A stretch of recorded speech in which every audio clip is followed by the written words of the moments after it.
Menjadi seorang sosiopreneur membutuhkan dedikasi, inovasi, dan pengertian mendalam tentang isu sosial yang ingin ditangani.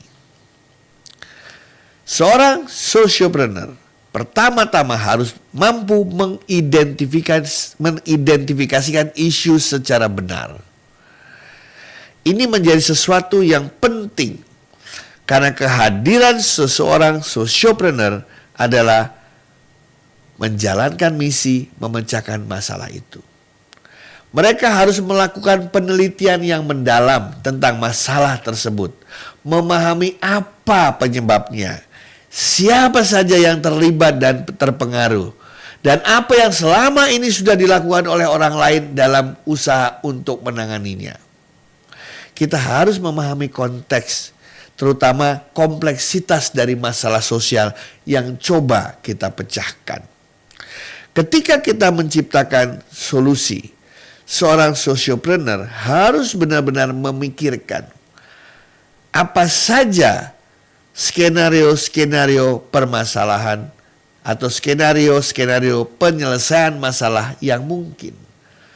Solusi A, solusi B, atau solusi C. Karena apapun solusi yang dicoba ditawarkan, pasti semuanya memiliki kelebihan dan kekurangan.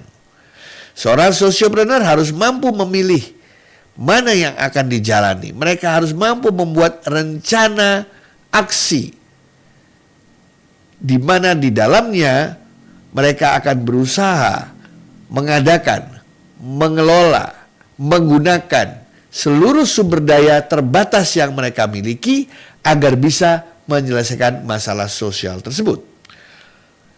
Memang uang bukanlah tujuan utama, tetapi aktivitas sociopreneurship tidak akan berjalan jika kita tidak punya uang, jika kita tidak punya waktu, jika kita tidak punya SDM yang cukup.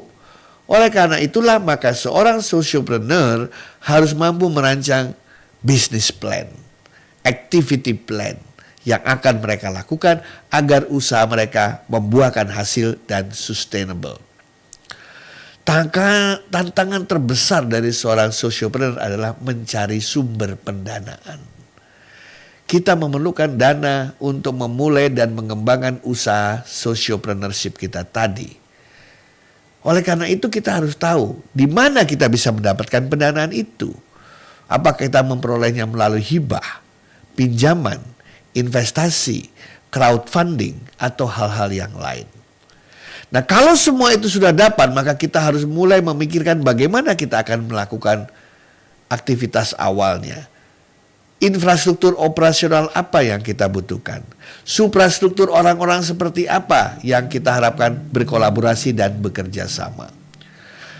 Karena usaha kita ini merupakan perjalanan tiada henti, maka haraplah kita maklum jika dalam perjalanannya akan banyak batu-batu kerikil yang akan menghalangi kita untuk mencapai tujuan. The Beatles mengatakan dalam lagunya The Long and Winding Road, Anda akan melalui perjalanan panjang, berliku, naik, turun. Tapi DNA seorang sosiopreneur akan terbiasa dalam menghadapi perjalanan yang penuh liku tersebut. Karena seorang sosiopreneur baik mengatakan bahwa hidup dia tidak hanya untuk hasil, tapi perjalanan jatuh bangun adalah dinamika kehidupan seorang sosiopreneur yang sudah diharapkan akan terjadi dalam perjalanannya. Selamat datang para sosiopreneur di Indonesia dan mudah-mudahan semua karya Anda bisa memberikan perubahan bagi negara kita tercinta ini. Sekian dan terima kasih.